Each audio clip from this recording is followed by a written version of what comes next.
खोरिया बाहर होया अपना पापा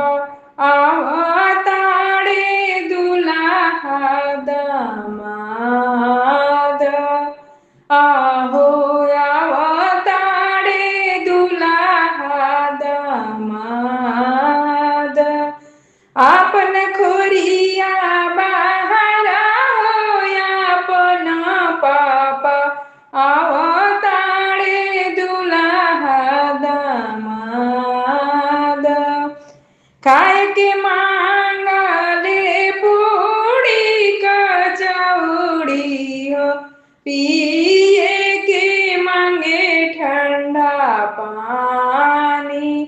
आहो पिए के मांगे ठंडा पानी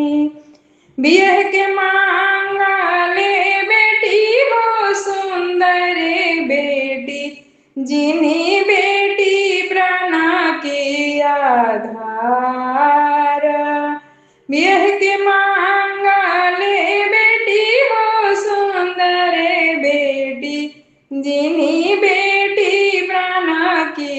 आधार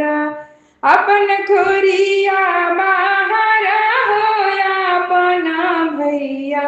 आवताड़े जीजाजी तोहार